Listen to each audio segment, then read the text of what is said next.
कार्य से पहले वो निर्दोष जानवरों की बलि देते थे। इस प्रथा के लिए शबरी के पिता इनके विवाह से एक दिन पहले 100 भेड़ बकरियां लेकर आए।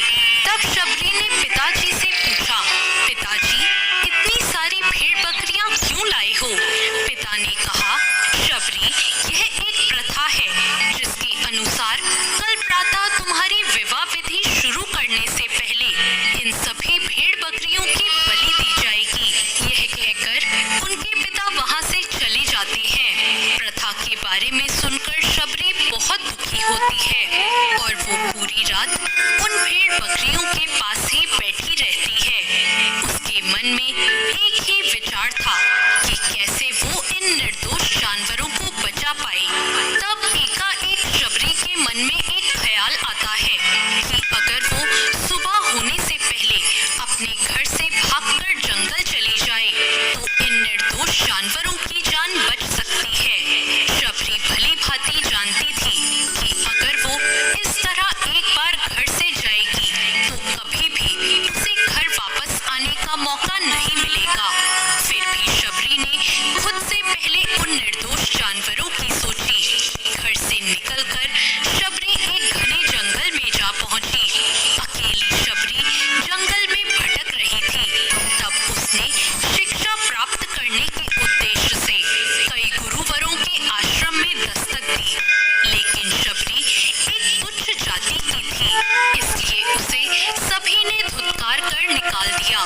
शबरी भटकती हुई मतंग ऋषि के आश्रम पहुंची और उसने शिक्षा प्राप्ति की इच्छा व्यक्त की।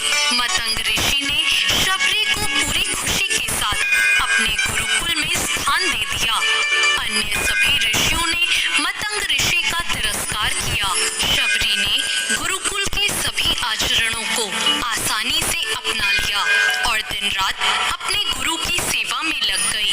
शबरी जतन से शिक्षा ग्रहण करने के साथ साथ आश्रम की सफाई, गौशाला की देखरेख, दूध दोहना जैसे कार्य, सभी गुरुकुल वासियों के लिए भोजन बनाने के कार्य में भी लग गई। कई वर्ष बीत गए।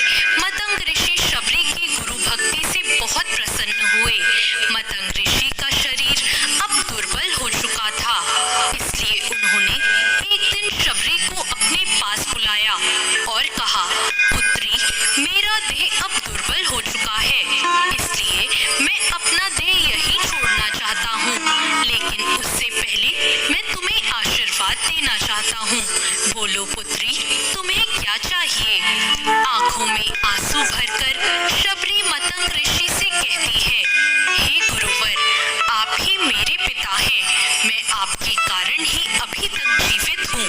आप मुझे अपने साथ ले चले। तब मतंग ऋषि ने कहा, नहीं पुत्री, मेरे बाद तुम्हें इस आश्रम का ध्यान रखना है। तुम जैसे गुरुपरायण शिष्य को उसके कर्मों का उचित फल मिलेगा। एक दिन भगवान राम तुमसे यहाँ मिलने आएंगे और उस दिन तुम्हारा उद्धार होगा और तुम्हें मोक्ष की प्राप्ति होगी। इतना कहकर मतंग ऋषि अपनी देह त्याग देते हैं। उसी दिन से शबरी हर रोज उठकर बाग जाती, ढेर सारे फल इकट्ठा करती, सुंदर फूलों से आश्रम सजाती, क्योंकि उसे भगवान राम के आने का कोई निश्चित दिन नहीं पता था। उसे केवल अपने गुरुवर की बात पर यकीन था, इसलिए वो